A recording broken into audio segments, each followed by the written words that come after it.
Niech będzie pochwalony Jezus Chrystus i Maryja zawsze dziewica. Kochani widzowie, dziś zapraszamy do wysłuchania orędzia Jezusa Chrystusa, które przekazał do świętej Brygidy Szwedzkiej. Serdecznie zapraszamy do wysłuchania całości przekazu. Ja jestem, który wszystko stworzyłem na pożytek ludzki, aby te wszystkie rzeczy służyły człowiekowi. Ale człowiek źle używa, co na jego pożytek stworzyłem, aż do własnego potępienia. O Boga nie dba i kocha go mniej niż resztę stworzonego świata. Żydzi trojakie mi tortury na męce zgotowali. Najpierw drzewem, na którym przybity byłem ubiczowany i cierniem ukoronowany. Po drugie żelazem, którym moje ręce i nogi przebili. Po trzecie napojem żółci, którym mnie poili. Potem bluźnili mi, nazywając głupcem dlatego, żem z chęcią na śmierć szedł, i nazywali mnie kłamcą z powodu nauki mojej. Takich teraz ludzi na świecie jest wielu, a mało tych, którzy by mnie pocieszyli. Krzyżują mnie przez swoją wolę grzeszenia. Biczują mnie swoją niecierpliwością, bowiem żaden nie chce znieść jednego słówka dla mnie. I koronują mnie cierniem swej pychy, gdyż chcą być wywyższeni i mieć więcej godności, niż ja im chcę nadać. Ręce moje i nogi przebijają żelazem, gdy pochwalają grzech swój i zatwardzają swe serca, żeby się mnie nie bać. Jako żółć podają mi utrapienie. Zwą mnie kłamcą i głupcem za mękę, na którą poszedłem i ochoczo znosiłem. Ja jestem tak potężny, że mógłbym zniweczyć i zatopić wszystkich nieprzyjaciół moich, i świat cały w jednej sekundzie z powodu ich grzechów, gdybym tylko zechciał. Lecz gdybym ich zatopił, pozostali służyliby mi z bojaźnią, ale to byłaby niesprawiedliwość, bo z miłości powinien mi człowiek służyć, a nie ze strachu. A gdybym we własnej osobie przyszedł do nich w widzialnym kształcie, oczy ich nie zniosłyby mnie widzieć, ani ich uszy słyszeć. Bo jakżeby człowiek śmiertelny mógł patrzeć na nieśmiertelnego? Zaprawdę, z miłości do ludzi umarłbym powtórnie, gdyby to było możliwe. Wtedy pokazała się Najświętsza Maryja Panna, do której rzekł Syn Boży: czego pragniesz, Matko moja wybrana? A ona rzekła: Synu mój, proszę, zmiłuj się nad stworzeniem Twoim dla miłości mojej.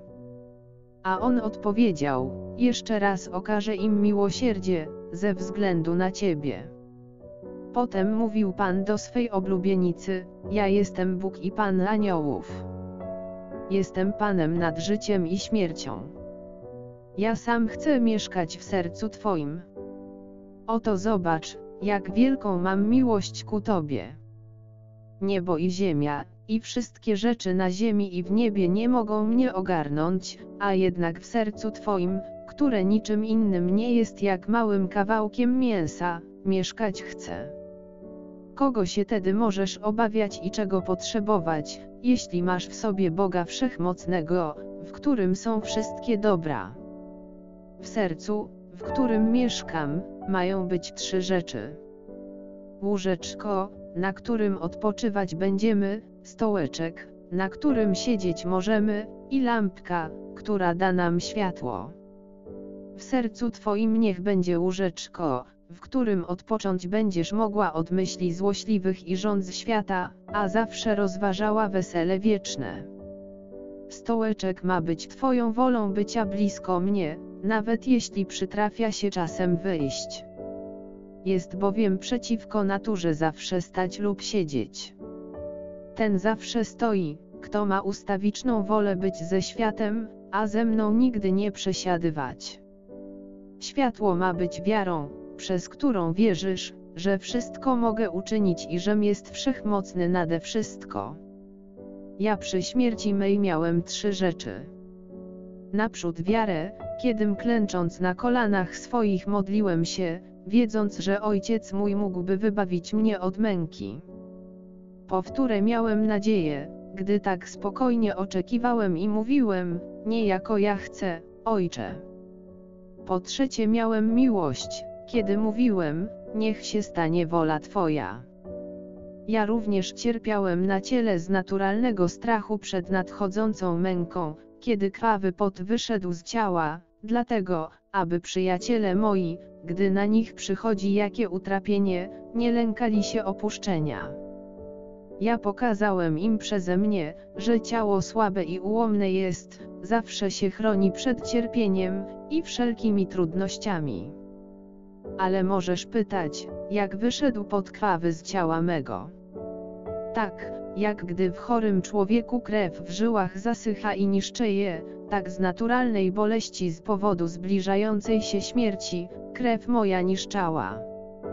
Na koniec Ojciec Wszechmocny, chcąc pokazać drogę, przez którą zostałoby niebo otworzone, ażeby człowiek wygnany z rajskich rozkoszy wszedł do niego przeze mnie, oddał mnie z wielkiej miłości na mękę, aby ciało moje skończywszy męki, było uwielbione. Bo bez cierpienia człowieczeństwo moje, do chwały wejść by nie mogło ze względu na sprawiedliwość, pomimo, że mógłbym to uczynić mocą bóstwa mego. Jak więc ci ludzie mogą zasłużyć, by wejść do chwały mojej, którzy mają małą wiarę, nadzieję próżną i miłości żadnej? Gdyby mieli wiarę w wesele wieczne i w straszliwe piekło, niczego by nie pragnęli, tylko mnie. Gdyby wierzyli, że ja wszystko widzę i wiem, nad wszystkim mam moc i że wszystko sądzić będę, nie zważaliby na świat, bojąc się więcej by nie grzeszyć przede mną aniżeli przed ludźmi. Gdyby mieli nadzieję gruntowną, wszystkie myśli ich i całe pożądanie skierowane byłoby na mnie. Gdyby mieli miłość boską, myśleliby przynajmniej w sercu swoim, co żem dla nich uczynił, jak ciężko pracowałem nauczając ich, jaką boleść cierpiałem podczas męki, i jaką miłość przy śmierci miałem dla nich, kiedy to wolałem umrzeć aniżeli ich opuścić. Ale wiara ich jest słaba i jakby wisi nad nimi rychło, grożąc im upadkiem, bo wierzą, gdy na nich nie nachodzi żadna pokusa, a wątpią, gdy przeciwności muszą znosić. Nadzieja ich jest próżna, bo spodziewają się odpuszczenia grzechów bez sprawiedliwości, prawdy i sądu. Myślą sobie, że Królestwo Niebieskie darmo otrzymają, i że miłosierdzie bez uwzględnienia sprawiedliwości otrzymają. Ich miłość do mnie całkowicie oziębła jest, albowiem nigdy nie rozpalają serc swoich do szukania mnie, ani mnie nie wzywają, chyba że przyciśnie ich utrapienie. Jak ja takimi, którzy ani prawdziwej wiary nie mają, ani nadziei stałej, ani miłości gorącej ku mnie nie mają, mam się ogrzać. Tak więc, gdy wołać będą do mnie i mówić, zmiłuj się nad nami Boże nasz, nie zasługują na bycie wysłuchanym, ani też na wejście do chwały mojej, bo nie chcą naśladować Pana swego w męce, tak więc, oni też nie pójdą za Nim do chwały. Żaden bowiem rycerz nie może się podobać Panu swemu ani po swoim upadku być przywrócony do łaski Jego, póki pokornie się nie uniży, gdyż Pana swego obraził.